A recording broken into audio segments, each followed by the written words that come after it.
নমস্কার, কেমন আছেন সবাই? আশা করি সবাই খুব ভালো আছেন। আর আমার চ্যানেলে আপনাদের সকলকে আরও একবার অনেক অনেক স্বাগত জানাই। অনেক দিন কোনো ভিডিও করে উঠতে পারিনি, সেই কারণে ভাবলাম আজকে বাড়িতে যে ভিডিওটা করেছিলাম সেই ভিডিওটা আপনাদের সাথে শেয়ার করি।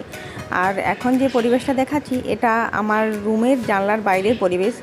দূরে দেখুন একটা মালগাড়ি চলেছে। আমাদের বাড়ির খুব সামনেই কিন্তু ট্রেন লাইন রয়েছে। আর এই যে প্রাচীরটা দেখতে পাচ্ছেন, এই প্রাচীরটা কিছুদিন হলো বানানো হয়েছে। 2 বছর আগে যখন আমার বিয়ে হয়েছিল, যখন আমি এসেছিলাম, তখন কিন্তু এই প্রাচীর টাচীর এগুলো কিছুই ছিল না। এখানে একটা কুলের গাছ ছিল আর একটা গরু সব সময় কুল গাছটার নিচে বাঁধা থাকতো। তখন এই বাইরেটা তাকিয়ে আমার ভীষণ ভালো লাগতো। কিন্তু এখন তো ওগুলো নেই আর।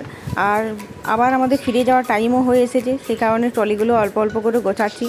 আর যেহেতু সকালবেলায় ঘরটরগুলো একটু হালকা পরিষ্কার করেছি, তবে বেশিক্ষণ এটা থাকবে না। আবার যখন সব জিনিস নামাবো গোছানোর জন্য আবার সব অগোছালো হয়ে যাবে। কিন্তু সকালবেলায় ঘরটা একটু না গোছালে আর ভালো লাগে না। এই কারণে ঘুম থেকে উঠে আগে ঘরটরগুলো গুছিয়ে ফেলেছি। আর এখন বাড়িতে সেরকম কেউ নেই, দাদাভাই স্কুলে চলে গেছেন সকাল সকাল, বাবাও কোর্টে চলে গেছেন। আর সকালে আমাদের রান্নাবান্না এইসবের কাজগুলো সকালে একটু বেশি থাকে, কিন্তু এখন যেহেতু সবার মর্নিং, সেই কারণে সকালে ভাত রান্না করার ব্যাপারটা নেই।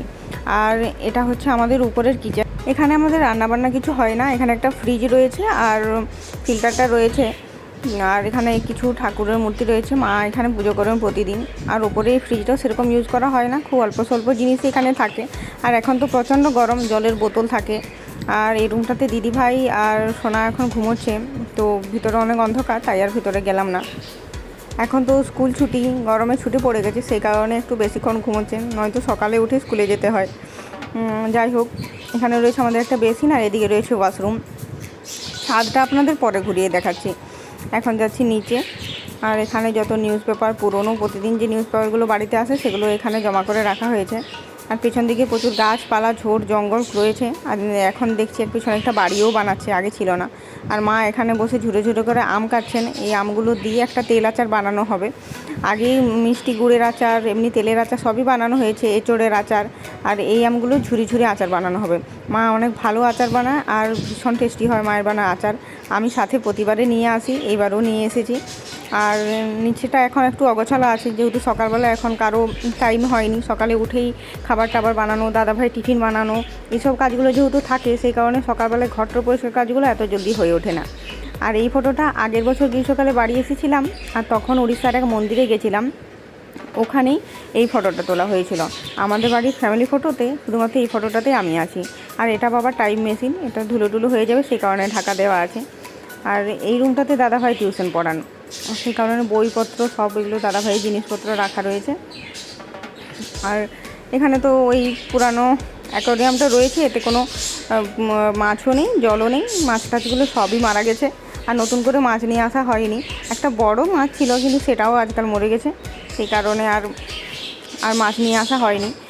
আর এখানে এই রুমটাতে সোনার জিনিসপত্র রয়েছে, ওর সব খেলনা এখন একটু পরিষ্কার দেখতে পাচ্ছেন। ও ঘুম থেকে উঠলেই আবার যত খেলনা আছে সব এখানে নামিয়ে দেবে, আর পুরো বাড়ি খেলনায় ছড়াছড়ি হয়ে যাবে আর কি। আর এখানে সোজা সোজা রয়েছে আমাদের নিচের কিচেন, এটাই আমাদের ইউজ করা হয়। উপরের কিচেনটা তো ইউজ করা হয় না, আপনাদের বললামই। আর এখানে রয়েছে আমাদের ঠাকুরঘর। আর এই রুমটাতে বাবা মা থাকেন। এখানে পুজো টুজোর জন্য সকালবেলায় ফুল টুল সব জোগাড় করে বাবা দিয়ে গেছেন ডালিতে করে, আর পুজোটা মা স্নান করে দেবেন। প্রতিদিন এভাবেই আমাদের বাড়িতে পুজো হয়। আর এখানে ছাদে অনেক ফুলের গাছ রয়েছে, বাড়ির পিছনে এক দুটো ফুলের গাছ রয়েছে, বেলপাতার গাছ রয়েছে। আর দেখুন আমাদের বাড়িতে প্রতিদিন সকালবেলা এই নিউজ পেপারটা আসে, প্রভাত খবর। এখানে তো সবই হিন্দি। আর যেদিন আমি ভিডিওটা করেছিলাম সেদিন ছিল কবিগুরু রবীন্দ্রনাথ ঠাকুরের জন্মদিন। এই দেখুন উপরেই কবিগুরুর ছবি দেওয়া রয়েছে। ভিডিওটা অনেক দিন আগেই করেছিলাম, কিন্তু ভিডিওটা এডিট করার অভাবে আর ছাড়া হয়ে ওঠেনি। আর এই যে ছোট্ট পাতলা গলিটা দেখতে পাচ্ছেন, এটা দিয়ে আমাদের পেছনে যাওয়া হয়। আগে কিন্তু অনেকটা জায়গা ছিল, এখন এই পাতলা গলি হয়ে গেছে, এখান দিয়ে পিছনে যেতে হয়, যেহেতু পিছনে গাছ টাছ অনেক রয়েছে আমাদের। যাই হোক, এখন দুপুরবেলা 12টা মতো বাজে, মোটামুটি রান্না হয়ে গেছে। আর ওকে আমি জিজ্ঞাসা করেছি তুমি কি করছো, লেখাপড়া? ও বলছে না, আমি বসে বাড়ির সবার নাম লিখছি। আর এদিকে আমি মটনটার জন্য পেঁয়াজটা ভাজতে দিয়ে দিয়েছি। আর বাকি সব রান্না হয়ে গেছে, সাইডে ভাতটা হচ্ছে, আর পাশে আমি মাটনটা রান্না করবো বলে মাটনটা ভালো করে ম্যারিনেট করে আর ঢাকা দিয়ে রেখে দিয়েছি।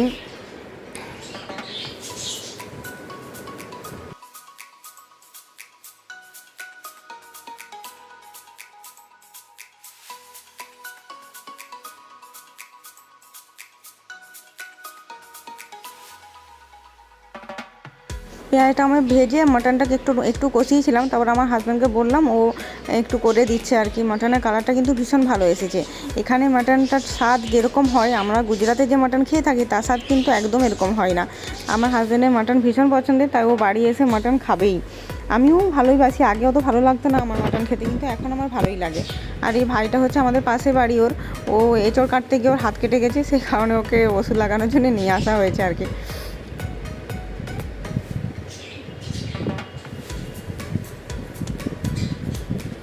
এর নাম কি সোনা? গপু। আর ওর নাম?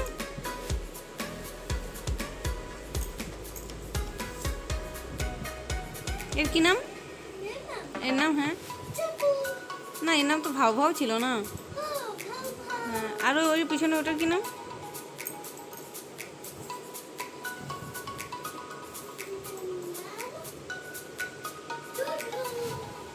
ডোডো।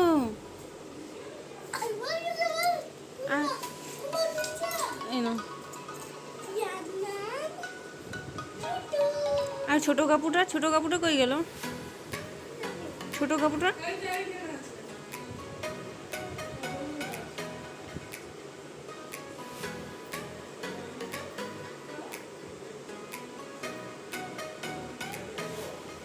শোনা, ছোট কাপু।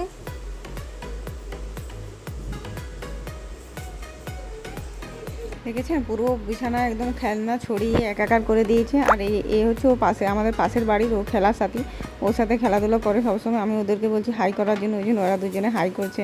আর এই পুতুলগুলোকে দেখেছেন রং লাগিয়ে এদের একদম খারাপ করে দিয়েছে অবস্থা। এটা নাকি ওর মেকআপ, ওদেরকে মেকআপ লাগিয়েছে, লিপস্টিক আইশ্যাডো সব লাগিয়েছে কালার দিয়ে, আর ওদেরকে একদম ভূত বানিয়ে দিয়েছে। দেখেছেন কি অবস্থা বেচারা পুতুলগুলো।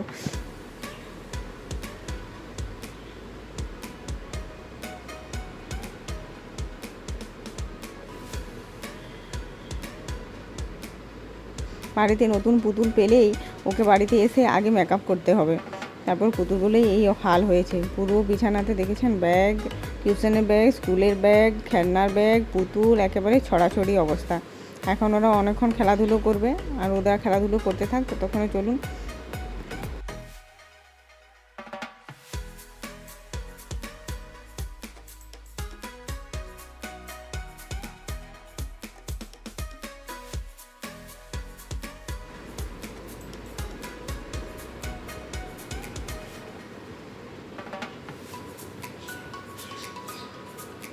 আর এই ভিডিওটা তার পরের দিন করেছিলাম, ওই যে সেদিন আগের দিন দেখালাম না, মা আচারের জন্য আমগুলো ঝুড়ি ঝুড়ি করে কাটছিলেন, সেই আমগুলো দিয়ে এই সুন্দর আচারটা বানানো হয়েছে।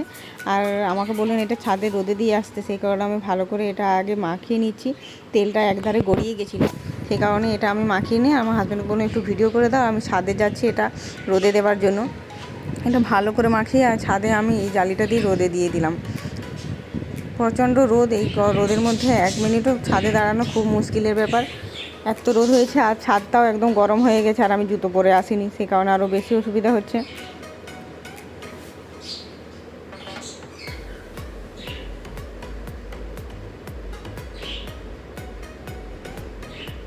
এটা আমাদের বাড়ির পিছনটা, প্রচুর ঝোড় জঙ্গল রয়েছে আর কি। আর ওই বললাম না দূরে একটা ঘরও বানাচ্ছে।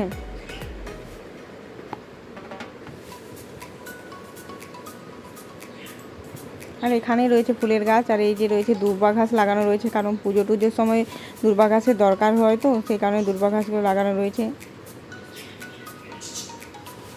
আর এখানে চিরবসন্ত ফুলের গাছ অনেকগুলো রয়েছে, যেহেতু রোজ পুজো করার জন্য ফুলের দরকার হয়। তুলসী গাছও অনেকগুলো রয়েছে। আর আমাদের বাড়ির ছাদেই আমাদের তুলসী মঞ্চ রয়েছে, নিচেও একটা ছোটো তুলসী গাছ রয়েছে। আর আমি দেখাচ্ছিলাম এটা একটা ছোট তরমুজের গাছ হয়েছে। চিরবসন্ত ফুলের গাছ অনেক বেশি রয়েছে। আর অ্যালোভেরা গাছটাও অনেক বড় হয়ে গেছে।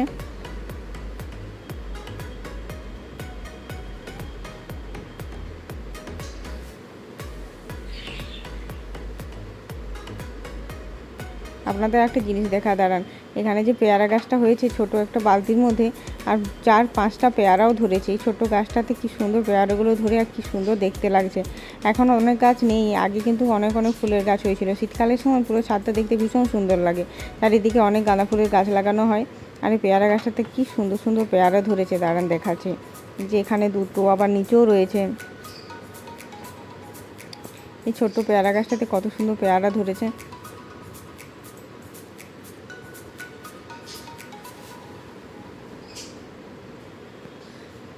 যাই হোক, ছাদে আর বেশিক্ষণ দাঁড়ানো সম্ভব নয়, এই জন্য তাড়াহুড়ো করে আমি নিচে নেমে গেছি। একদম গরমে রোদে একদম মুখটা ঘাম হয়ে গেল। তার সাথে সাথে আজকে ভিডিওটা এখানেই শেষ করলাম। টাটা, সবাই ভালো থাকবেন, সুস্থ থাকবেন।